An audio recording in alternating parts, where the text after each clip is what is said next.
This is What the Flicks. Took a whole lot of time just to get up that hill. Now we up in the big leagues. Kid, and I'll turn it back. Long as I live, it's you and me, baby. That's the theme song for the Jeffersons. You really need help. And just because the theme song don't make it not true.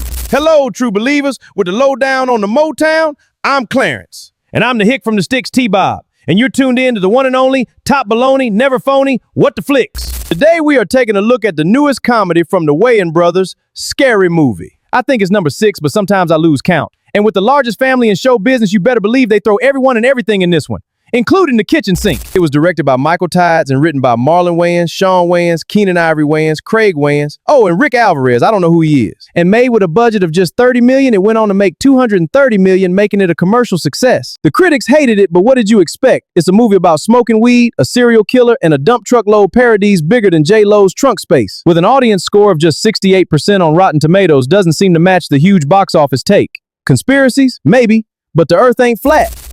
Did you know the average number of kids per household in the United States is 1.6?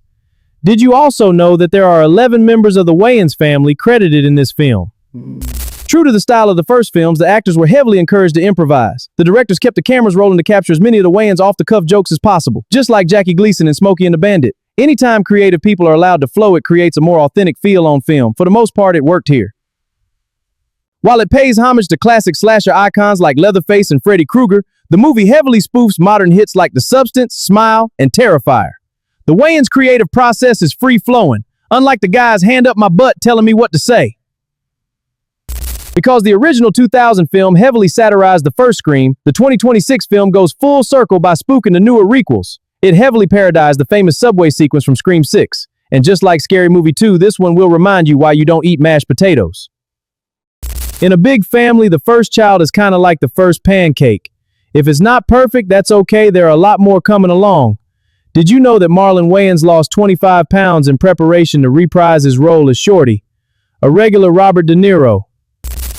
The plot is simple enough to follow, not that it really matters other than for a cohesive story.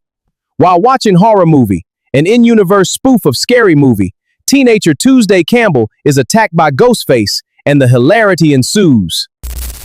I'm not gay no more. I am delivered. I don't like men no more. I said I like women. They visit Sarah's estranged mother, Cindy Campbell, who has become a paranoid recluse. Cindy refuses to help as she suspects the killer is luring her out, which upsets Sarah. Man, bunch of attention whores is all that is. The back and forth between who Ghostface is after, Sarah or Cindy, plays throughout the movie, then culminates in the conclusion. And as weird as it may sound, it's definitely a social commentary about the mentality of media influencers and what motivates them, as well as the It's All About Me generation. My kids are 11 months apart. I didn't get a second child, I just got a sequel that started filming before the original was out of theaters. Released 13 years after Scary Movie 5, this marks the longest gap in the franchise, nearly doubling the record set by the 7-year gap between Scary Movie 4 and Scary Movie 5.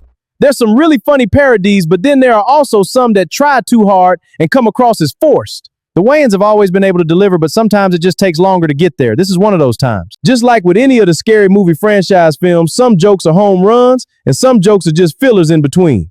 And in this outline, you can definitely tell which is which. It's a slight detractor, but not big enough to ruin the film. If the film culminates in the third act. The film also satires itself talking about the third act, but it's there where the movie really comes together. The problem is the first 2 acts are so convoluted.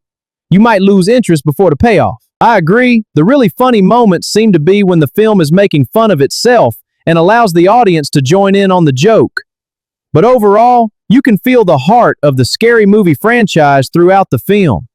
Okay, T-Bob, like the Wayans family, when they receive those big old paychecks and are deciding who gets paid what.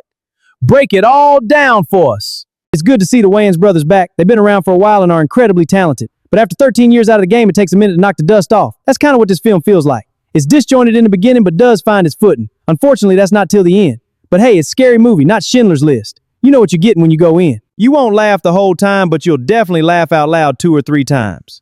It's worth a watch, at least once. Folks, I agree with T-Bob. I know I don't look that old, but I've been a fan since In Living Color.